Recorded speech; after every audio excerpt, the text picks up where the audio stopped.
BFM Business et Tech Co présente De quoi je me mêle, François Sorel. Le retour de quoi je me mêle sur BFM Business, vous le savez, tous les week-ends, sur la chaîne Tech Co, à la fois sur les box opérateurs, sur la chaîne YouTube, en audio, en vidéo, le podcast. Merci d'être là. J'accueille maintenant Christophe Joly. Bonjour Christophe. Bonjour François.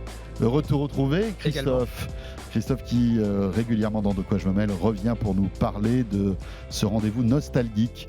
Voilà, on regarde un petit peu ce qui s'est passé ces dernières années et on fait voir le un point peu plus. Et voire même un peu plus. Oui, beaucoup plus. Pour faire le point sur des innovations de rupture. Et cette fois-ci, alors, la grosse innovation de rupture, c'est le jeu vidéo. Oui. On est en 1994 et là, Sony annonce la PlayStation. Et à partir de là, tout va changer. Voilà, tout va changer. C'est vraiment une vraie bascule, comme tu viens de le dire. Alors, c'est le 4 novembre 1994 que Sony lance la PlayStation au Japon. Pour les Européens, il va falloir attendre le 29 septembre 1995 pour pouvoir se l'offrir. Je fais un petit pitch rapide de ce qu'était la tech en 94. Alors, tu étais un bébé journaliste, probablement dans le sud de la France, moi également. Selon l'excellent site TechTime, en 94, la France compte un demi-million d'internautes, soit 16% de la population. Un Français sur 6 possède un ordinateur, un Français sur 6, et 10%, et ça c'est drôle, perçoivent l'informatique comme une chose négative. C'est dingue. Alors peut-être qu'il y a des éléments négatifs dans l'informatique ou dans les nouvelles techno, mais quand même c'est significatif. 94, c'est l'année du lancement d'Amazon, qui à l'époque est un libraire en ligne. C'est la présentation par IBM de Simon, le premier smartphone. On en a parlé dans la dernière émission. C'est vrai. Il faut savoir qu'on en est au début des SMS. Le premier SMS a été envoyé le 3 décembre 92. Rends-toi compte, le 3 décembre 92, donc juste 2 ans avant le lancement de la PlayStation. Et en fait, les 30 ans du premier envoi du SMS, on en a parlé d'ailleurs. Voilà, et c'est quand même aussi historique. Le marché du jeu vidéo à l'époque, c'est 20 milliards de dollars dans le monde, c'est 4 milliards de francs, parce qu'on était encore en francs à l'époque, ce qui représente à peu près 1 milliard d'euros. Nintendo et Sega règnent en maître sur le marché des consoles de jeux vidéo. Ils ont 95% du marché, donc ils écrasent littéralement la concurrence. Mais on joue aussi sur ordinateur. On joue sur des compacts, des ordi IBM, des ordi Apple et même des ordi Philips. Voilà. Incroyable. Il y avait des ordi Philips. C'était l'époque du CD-ROM aussi. C'était le CD-ROM effectivement. Les joueurs sont plutôt des ados boutonneux enfermés dans leur chambre. En tout cas, si les décomptes sont faits, et il est vrai que c'est plutôt le morphotype, on va dire, du joueur de l'adepte de jeux vidéo. La cible de Sony avec sa PlayStation, c'est les 15-30. Voilà, c'est plutôt donc les ados plus que les enfants, mais surtout les jeunes adultes. Et les jeunes adultes, ce qu'on appelle les adolescents. Et la révolution, elle est là en fait. C'est vraiment là le gros changement. Côté jeu, on jouait encore sur des bornes dans des arcades, dans les bornes d'arcade, dans des salles dédiées à ça, qui ont disparu désormais. Avec des pièces de 1 franc. Ah voilà, 1 franc. Oui, 1 franc. C'est ça. À la maison, on joue à Doom, Chess Maniac, SimCity et au solitaire. Le solitaire sur Windows, quand même, pas mal d'adeptes. Il faut savoir que le budget moyen d'un jeu vidéo à l'époque, c'est à peu près 3 millions de francs. Aujourd'hui, ça va jusqu'à 40 millions d'euros pour faire un jeu vidéo. Certains jeux vidéo coûtent aussi cher que certains films. Voilà, ça on est en 94. Et là, Sony surprend tout le monde avec l'annonce de sa PlayStation, parce que Sony était un bleu dans le jeu vidéo. Voilà, ils étaient dans la télé, du Walkman, du baladeur. Ils étaient dans l'audio, la vidéo. Voilà, le jeu vidéo, c'était vraiment pas leur tasse de thé. Et donc, ils sortent une console qui était surpuissante pour l'époque. C'est la promesse initiale, c'est la puissance, beaucoup plus puissante qu'une Super Nintendo qu'il fallait écraser. C'était la concurrente. Pour la petite histoire, par rapport au fait que Sony était effectivement néophyte du secteur du jeu vidéo, à la base, en fait, Sony avait signé un accord avec Nintendo pour produire un module permettant à la console Nintendo d'avoir un lecteur de CD-ROM. Et oui, puisque Sony, c'était un peu leur spécialité. C'était leur spécialité. Les lecteurs CD. Et Nintendo, du jour au lendemain, parce que considérant que les droits des jeux ne lui étaient pas favorables par rapport à Sony, décide de se dédire et signe un accord avec Philips. Voilà. Il faut savoir que l'annonce de cet accord avec Philips s'était fait au CES aux États-Unis le jour de la présentation, ou la veille. C'était vraiment le tempo était extrêmement serré. C'était un truc de dingue. Donc contrarié. Oui, donc Sony s'est retrouvé un peu trahi en quelque sorte. Complètement trahi.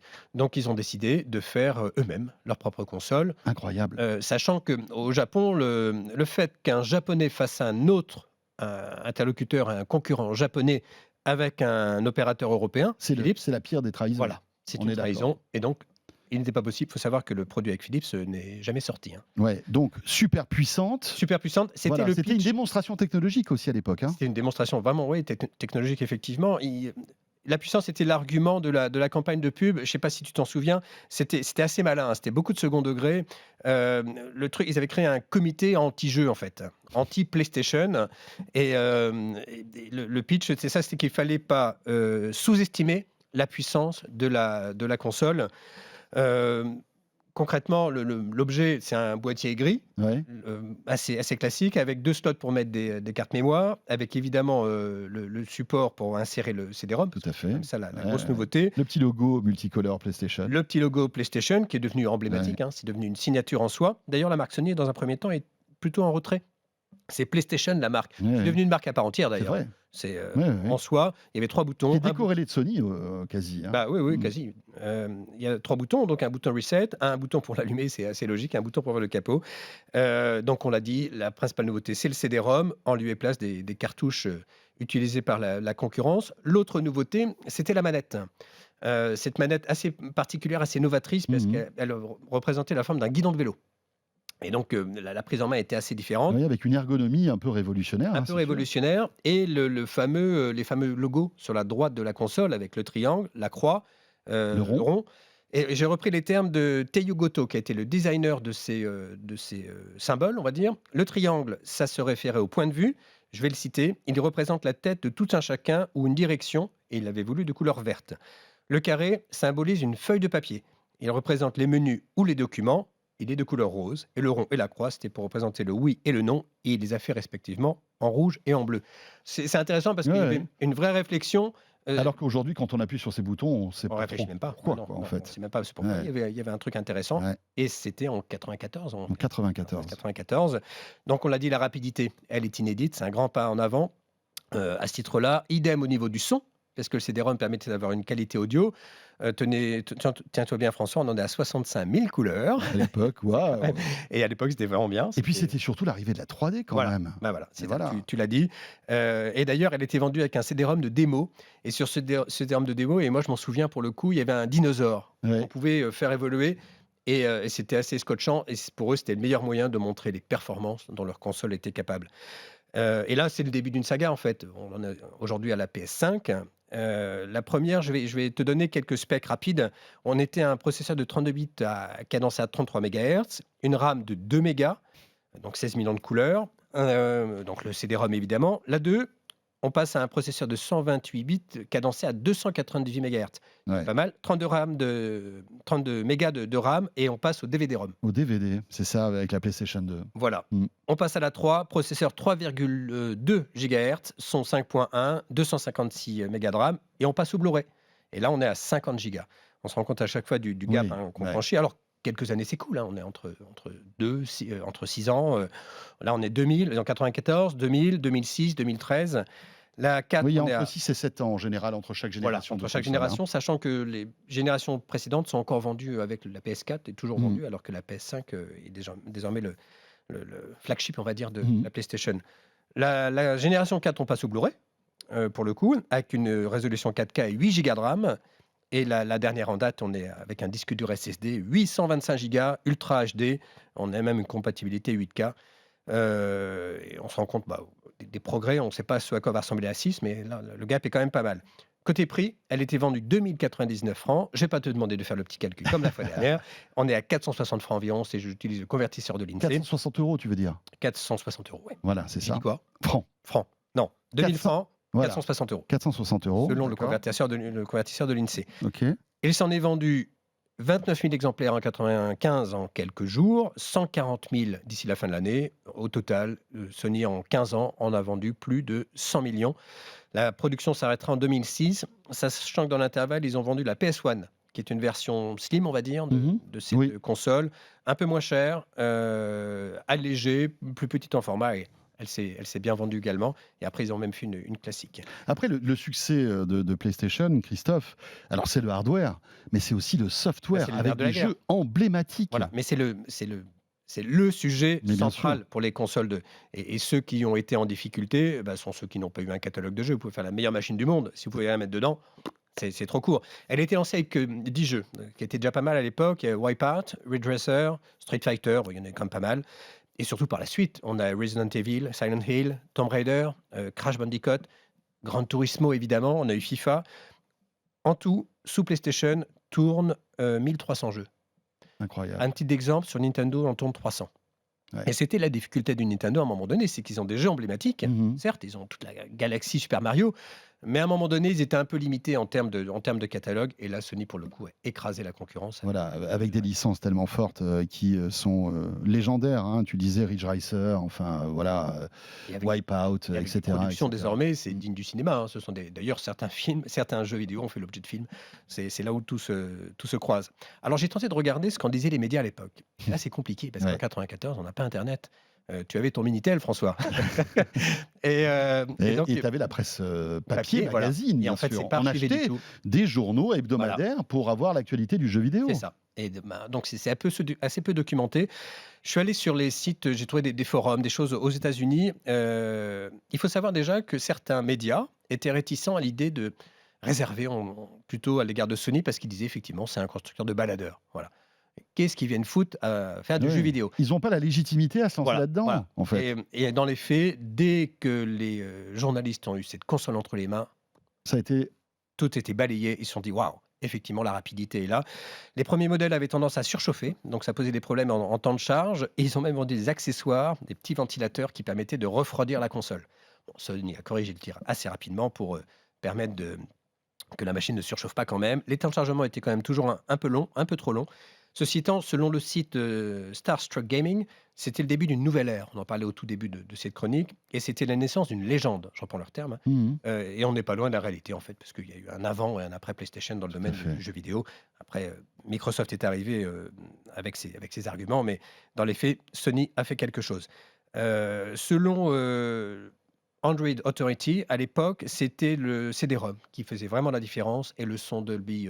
Oui, parce que Surround. rappelons-le, à l'époque, c'était des cartouches qui stockaient les jeux à l'époque de Nintendo, C'est etc. Il y avait la Dreamcast aussi qui avait un CD, je crois. De Sega, ouais.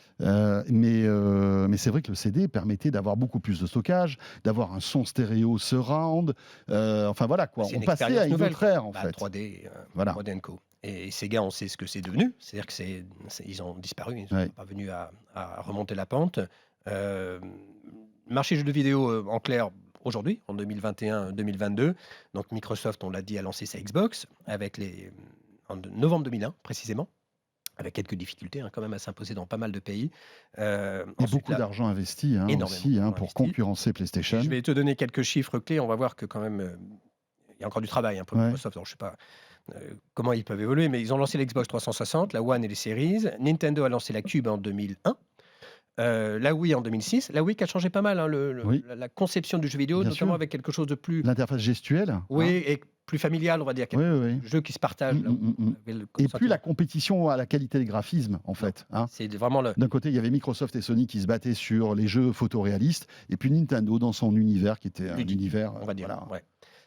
Ils ont lancé la Switch en 2017. Et là, ce qui est intéressant, je suis allé sur le site Ludostri pour regarder les parts de marché. Et en fait, Nintendo avec sa Switch a 57% du marché de la console en France. Ensuite, on a PlayStation 4 et 5 qui arrivent à 32% et la Xbox en a 10%. Donc on se rend compte qu'on parle énormément de PlayStation, mais tu l'as dit, en fait, le positionnement et la Switch, c'est un peu le même positionnement que la Wii. C'est-à-dire que c'est plus familial, plus convivial probablement. Ouais, ouais. Et on est moins dans la performance que ne l'est Sony avec. Mais on a avec l'impression qu'en PlayStation. fait Nintendo joue dans une autre équipe en fait, C'est ça. joue un autre match avec des utilisateurs de Switch qui ne jouent pas à la Et puis là, PlayStation. c'est une console qui est moins chère. Et surtout, c'est ça. Donc, Et puis bon, rappelons que la Switch, elle est portable, on peut l'emporter dans le train, dans l'avion, dans les transports, et etc. vous arrivez chez vous, vous la mettez sur son slug. Ouais. Vous Et faites c'est étonnant de voir que Microsoft et Sony. Alors Sony a fait une incursion dans le jeu mobile avec la PS Vita, etc., qui n'a Ça pas marchait, rencontré en fait son public. hein. Mais Microsoft ne s'est jamais lancé dans une console portable. Et aujourd'hui, le marché du jeu vidéo, c'est plus de 200 milliards de dollars en chiffre d'affaires. Ouais, Donc, alors c'est qu'à l'époque, on était à 3 milliards. Voilà. Donc c'est énorme. On devrait franchir le cap des 3 milliards de joueurs dans le monde Mhm. assez prochainement. Ce qui a changé la donne quand même, c'est les jeux sur mobile, qui désormais dépassent les 100 milliards de dollars. Donc c'est quelque chose de Incroyable. devenu. Ce qui m'a surpris, c'est que les jeux sur PC sont aussi en croissance lente, Mhm. mais on joue toujours sur PC. Moi, j'avais le sentiment que les consoles avaient trusté le marché et je me suis trompé. Les projections sont à 222 milliards de dollars de chiffre d'affaires en 2024. En France, on est à 5,6 milliards. Voilà. C'est quand même. Pas mal. Et bien voilà. Je te dresse un petit tableau du joueur actuel. Rapidement, Christophe. Autant d'hommes que de femmes jouent aux jeux vidéo. On a 37 millions de joueurs en France. 39 ans, c'est l'âge moyen. Donc désormais, on est plus jeune. Voilà, bien au-delà de la cible initiale de Sony. Et on joue à 3 genres de jeux différents. Donc on ne joue pas uniquement à FPS, un jeu d'action, un jeu de simulation. Et en moyenne sur plus de 2 supports. Eh ben. J'ai tout dit. C'est une année, bon, François. Et puis il y a aussi, alors on n'a pas évoqué, mais la révolution du jeu en réseau, qui a complètement la donné une dématérialisation, autre dimension Warcraft, aux jeux vidéo. Qui Forcément. a changé la donne. Ça fait du bien de se replonger comme ça un petit peu dans ce rendez-vous et voilà, de remonter le temps avec la PlayStation. Merci beaucoup Christophe. Avec plaisir. C'était un plaisir et on se retrouve très très vite pour encore une fois décortiquer quelques innovations technologiques de rupture, comme on dit. De rupture. Pour rester poli. Ce de quoi je m'appelle est terminé. Merci de nous avoir suivis. Bon week-end à toutes et à tous. Merci de nous suivre sur BFM Business le week-end, sur la chaîne Tech & Co aussi et sur la chaîne YouTube de Tech & Co. On sera là pour la dernière de l'année. Ce sera la semaine prochaine avec une rétrospective donc de tous les grands faits d'actu de 2022. À très vite. De quoi je me mêle sur BFM Business et Tech & Co.